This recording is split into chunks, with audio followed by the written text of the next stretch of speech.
ಕಿವಿಯೊಳಗಿನ wax ಅಥವಾ ಗುಗ್ಗೆ ಇರುವುದರಿಂದ ಏನಾಗುತ್ತದೆ? ಆಪ್ಷನ್ಸ್ ಎ ಮಂದಕಿವಿ, ಬಿ ಸೋಂಕು, ಸಿ ರಕ್ಷಣೆ, ಡಿ ನೈರ್ಮಲ್ಯ.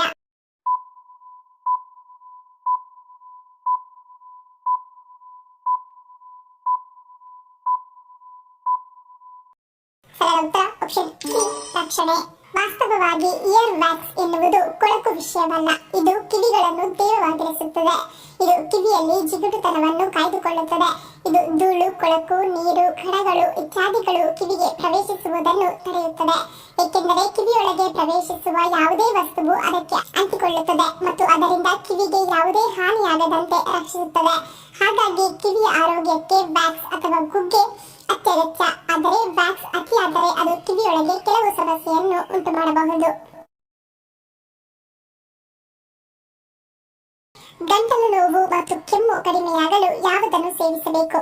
ಆಪ್ಷನ್ಸ್ ಎ ಸೋಂಪು ನೀರು, ಬಿ ಲವಂಗ, ಸಿ ಕಾಳು ಮೆಣಸು, ಡಿ ಅರಿಶಿನ.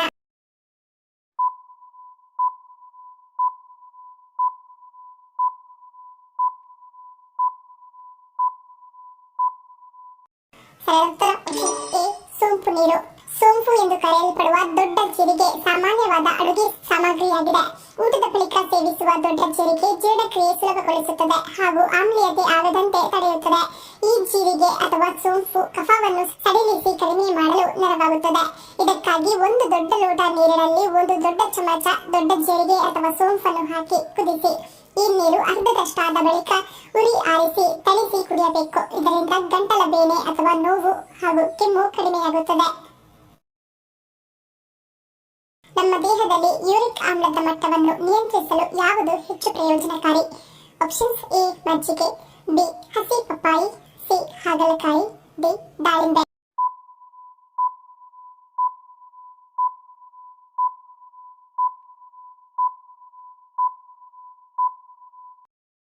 ಉತ್ತರ ಆಪ್ಷನ್ ಬಿ ಹಸಿ ಪಪ್ಪಾಯಿ. ದೇಹದಲ್ಲಿ ಯೂರಿಕ್ ಆಮ್ಲದ ಮಟ್ಟವನ್ನು ಕಡಿಮೆ ಮಾಡುವಲ್ಲಿ ಹಸಿ ಪಪ್ಪಾಯಿ ತುಂಬಾ ಪ್ರಯೋಜನಕಾರಿಯಾಗಿದೆ. ಇದು vitamin A, vitamin C, fibre, magnesium ಮತ್ತು ಕ್ಯಾಲ್ಸಿಯಂನಂತಹ ಪೋಷಕಾಂಶಗಳನ್ನು ಹೊಂದಿದ್ದು ಇದು ಯೂರಿಕ್ ಆಮ್ಲವನ್ನು ನಿಯಂತ್ರಿಸಲು ಸಹಾಯ ಮಾಡುತ್ತದೆ. ಇದರಲ್ಲಿರುವ ಪಪೈನ್ ಎಂಬ ಕೇಂದ್ರವು ಇದು ನೈಸರ್ಗಿಕ ಉರಿಯೂತ ನಿವಾರಕವಾಗಿದೆ. ಇದು ರಕ್ತದಲ್ಲಿ ಯೂರಿಕ್ ಆಮ್ಲದ ರಚನೆಯನ್ನು ತಡೆಯಲು ಸಹಾಯ ಮಾಡುತ್ತದೆ. ಅಲ್ಲದೆ ಇದು ಕೀಲು ನೋವು ಮತ್ತು ಊತದಿಂದ ಪರಿಹಾರವನ್ನು ನೀಡುತ್ತದೆ. ಇದನ್ನು ನಿಯಮಿತವಾಗಿ ಸೇವಿಸುವುದರಿಂದ ಜೀರ್ಣಾಂಗ ವ್ಯವಸ್ಥೆ ಸುಧಾರಿಸುತ್ತದೆ ಮತ್ತು ದೇಹದಲ್ಲಿ ಸಂಗ್ರಹವಾದ ವಿಷವನ್ನು ಸುಲಭವಾಗಿ ಹೊರಹಾಕಲಾಗುತ್ತದೆ. ಇದು ಯೂರಿಕ್ ಆಮ್ಲವನ್ನು ನಿಯಂತ್ರಿಸಲು ಹೆಚ್ಚು ಪ್ರಯೋಜನಕಾರಿಯಾಗಿದೆ. ಭಾರತದ ಯಾವ ನಗರವನ್ನು ಶ್ವೇತನಗರ ಎಂದು ಕರೆಯಲಾಗುತ್ತದೆ?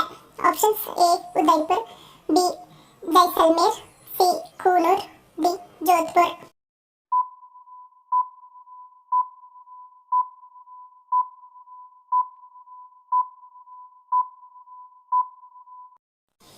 ಉತ್ತರ ಆಪ್ಷನ್ ಎ ಉದಯ್ಪುರ್. ನೈನಿತಾಲ್ ಜೊತೆಗೆ ಉದಯ್ಪುರವನ್ನು ಸರೋವರಗಳ ನಗರ ಎಂದು ಕರೆಯಲಾಗುತ್ತದೆ.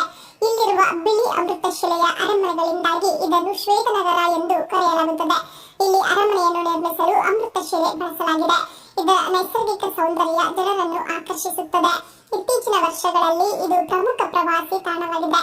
ನೀವು ಇಲ್ಲಿ ಪಿಚೋಲಾ ಸರೋವರ, ಸಿಟಿ ಪ್ಯಾಲೇಸ್, ಸಜ್ಜನಗಡ ಕೋಟೆ ಮತ್ತು ಜಗ್ ಮಂದಿರಕ್ಕೆ ಭೇಟಿ ನೀಡಬಹುದು. ವೀರ್ಯವು ನಮ್ಮ ದೇಹದಲ್ಲಿ ಎಷ್ಟು ದಿನಗಳ ಕಾಲ ವಾಸಿಸುತ್ತದೆ? ಆಪ್ಷನ್ಸ್ ಎ 1 ರಿಂದ 2 ದಿನ, ಬಿ 3 ರಿಂದ 5 ದಿನ, ಸಿ 6 ರಿಂದ 7 ದಿನ, ಡಿ 1 ದಿನ.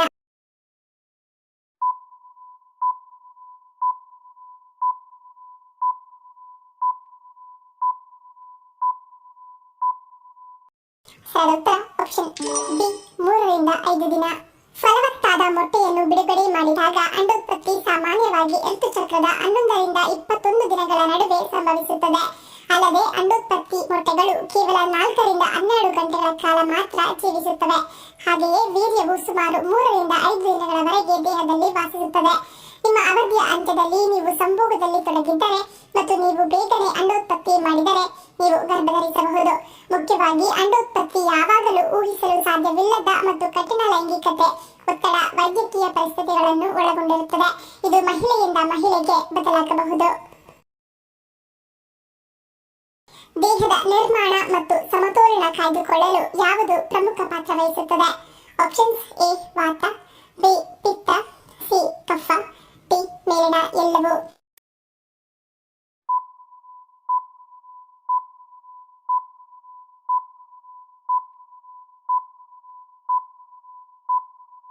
ಸರಿಯಾದ ಉತ್ತರ ಆಪ್ಷನ್ ಡಿ ಮೇಲಿನ ಎಲ್ಲವೂ. ಆಯುರ್ವೇದದಲ್ಲಿ ವಾತ, ಪಿತ್ತ ಮತ್ತು ಕಫ ಎಂಬ 3 ದೋಷಗಳನ್ನು ಹೆಸರಿಸಲಾಗಿದೆ. ದೇಹದ ನಿರ್ಮಾಣ ಮತ್ತು ಸಮತೋಲನ ಕಾಯ್ದುಕೊಳ್ಳಲು ಈ 3 ಕೂಡ ಪ್ರಮುಖ ಪಾತ್ರ ವಹಿಸುತ್ತದೆ.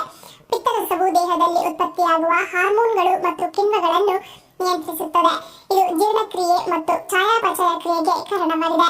ದೇಹದ ಉಷ್ಣತೆ, ಜೀರ್ಣಾಗ್ನಿ ಮತ್ತು ಅದರ ಪೋಷಕಾಂಶಗಳನ್ನು ಹೀರಿಕೊಳ್ಳಲು ಕೆಲಸ ಮಾಡುತ್ತದೆ. ಇದು ಚರ್ಮವನ್ನು ಆರೋಗ್ಯಕರವಾಗಿ ಮತ್ತು ಹೊಳೆಯುವಂತೆ ಮಾಡಲು ಸಹಾಯ ಮಾಡುತ್ತದೆ. ಇದಲ್ಲದೆ ಪಿತ್ತರಸವು ಮಾನಸಿಕ ಆರೋಗ್ಯಕ್ಕೆ ಸಂಬಂಧಿಸಿದ ಕಾರ್ಯಗಳಾದ ಬುದ್ಧಿವಂತಿಕೆ, ಜ್ಞಾನ, ನಿರ್ಧಾರ ಮತ್ತು ಆತ್ಮವಿಶ್ವಾಸದ ಮೇಲೂ ಪರಿಣಾಮ ಬೀರುತ್ತದೆ. ದೇಹದಲ್ಲಿ ಪಿತ್ತರಸ ಅಸಮತೋಲನವು ಜೀರ್ಣಕ್ರಿಯೆಯ ಮೇಲೆ ಪರಿಣಾಮ ಬೀರುತ್ತದೆ. ಭಾರತದಲ್ಲಿ ಹರಿಯುವ ನದಿಗಳಲ್ಲಿ ಬಿಲ್ಲಿನ ಆಕಾರದಲ್ಲಿ ಹರಿಯುವ ನದಿ ಯಾವುದು? Options A Netravati, B Brahmaputra, C Godavari, D Ganga.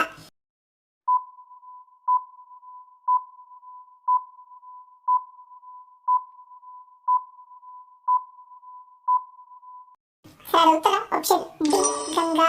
ಪೌರಾಣಿಕ ಕಥೆಯ ಪ್ರಕಾರ ಗಂಗಾ ನದಿಯು ಸ್ವರ್ಗದಿಂದ ಭೂಮಿಗೆ ಇಳಿದಾಗ ಅದರ ಹರಿವು ತುಂಬಾ ವೇಗವಾಗಿತ್ತು. ಅದು ಹರಿಯುವಾಗ ಕಾಶಿ ಪ್ರದೇಶದ ಮೂಲಕ ಹಾದು ಹೋಗುತ್ತಿತ್ತು. ಆ ಸಮಯದಲ್ಲಿ ಭಗವಾನ್ ದತ್ತಾತ್ರೇಯ ಅಲ್ಲಿ ತಪಸ್ಸು ಮಾಡುತ್ತಿದ್ದರು. ಗಂಗಾ ನದಿಯ ವೇಗದ ಹರಿವಿನಿಂದಾಗಿ ಅವರ ಕಮಂಡಲ ಮತ್ತು ಆಸನಗಳು ನೀರಿನಲ್ಲಿ ಕೊಚ್ಚಿ ಹೋದವು.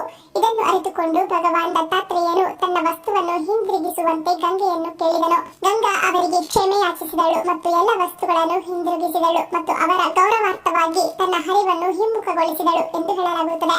ಅಂದಿನಿಂದ ಗಂಗಾ ಕಾಶಿಯಲ್ಲಿ ವಿರುದ್ಧ ದಿಕ್ಕಿನಲ್ಲಿ ಹರಿಯುತ್ತದೆ ಎಂದು ನಂಬಲಾಗಿದೆ. ಇನ್ನು ಭೌಗೋಳಿಕವಾಗಿ ನೋಡುವುದಾದರೆ ಕಾಶಿ ಪ್ರದೇಶದಲ್ಲಿ ಗಂಗಾ ನದಿಯು ಬಿಲ್ಲು ಆಕಾರದ ತಿರುವು ಪಡೆಯುತ್ತದೆ. ಇದು ಪೂರ್ವಕ್ಕೆ ಹರಿಯುತ್ತಿದ್ದಂತೆ ಇದು ಪ್ರಮುಖ ತಿರುವು ತೆಗೆದುಕೊಂಡು ಈಶಾನ್ಯಕ್ಕೆ ತಿರುಗುತ್ತದೆ. ಇದು ಗಂಗಾ ನದಿಯ ಹರಿವನ್ನು ತಲೆಕೆಳಗಾಗಿಸುವಂತೆ ಮಾಡುತ್ತದೆ. ಇದು ನದಿಗಳ ಹರಿವಿನ ಮೇಲೆ ಪರಿಣಾಮ ಬೀರುವ ಮೇಲ್ಮೈಯ ನೈಸರ್ಗಿಕ ರಚನೆಯ ಪರಿಣಾಮವಾಗಿದೆ. ಕಾಲುಗಳಲ್ಲಿ ವಿಪರೀತ ನೋವು ಕಾಣಿಸಿಕೊಳ್ಳಲು ಪ್ರಮುಖ ಕಾರಣವೇನು? ಆಪ್ಷನ್ಸ್ ಎ ರಕ್ತ ಸಂಚಾರ ಕೊರತೆ, ಬಿ ವಾತ, ಸಿ ನರ ದೌರ್ಬಲ್ಯ, ಡಿ ಮೇಲಿನ ಎಲ್ಲವೂ.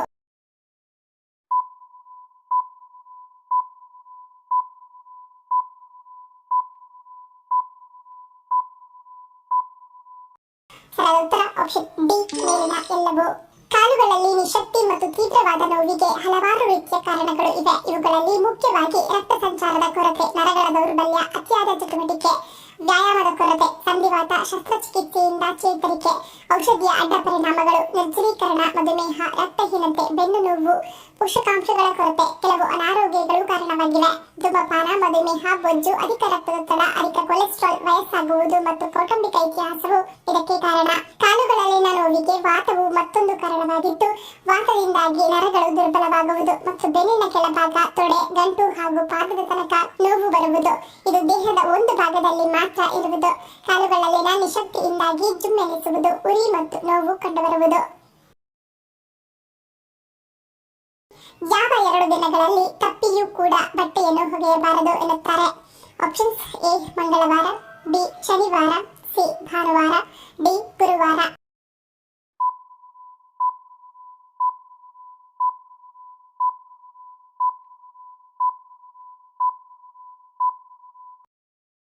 ಸರಿಯಾದ ಉತ್ತರ ಆಪ್ಷನ್ ಎ ಮತ್ತು ಬಿ. ಮಂಗಳವಾರ ಬಟ್ಟೆ ಒಗೆಯುವುದರಿಂದ ಮನೆಯಲ್ಲಿ ಸಕಾರಾತ್ಮಕ ಶಕ್ತಿಯ ಹರಿವು ಅಡ್ಡಿಪಡಿಸುತ್ತದೆ ಎಂದು ನಂಬಲಾಗಿದೆ. ರಾತ್ರಿಯಲ್ಲಿ ಬಟ್ಟೆ ಒಗೆಯಬಾರದು ಮತ್ತು ಒಣಗಿಸಬಾರದು. ನಾವು ಸಂಜೆ ಬಟ್ಟೆಗಳನ್ನು ಒಗೆದಾಗ ಅಥವಾ ಒಣಗಿಸಿದಾಗ ನಕಾರಾತ್ಮಕ ಶಕ್ತಿ ಪ್ರವೇಶಿಸುತ್ತದೆ ಎಂದು ನಂಬಲಾಗಿದೆ.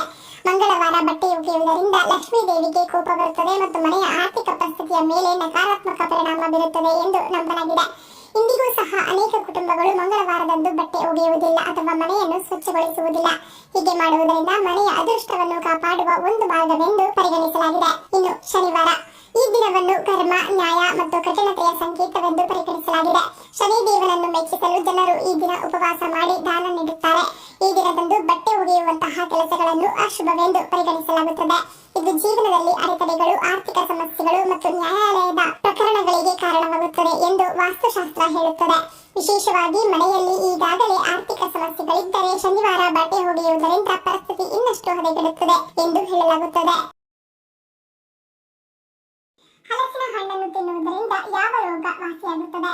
ಆಪ್ಷನ್ಸ್: ಎ ಮಲಬದ್ಧತೆ, ಬಿ ಹೃದ್ರೋಗ, ಸಿ ಕ್ಯಾನ್ಸರ್, ಡಿ ಬಿಪಿ.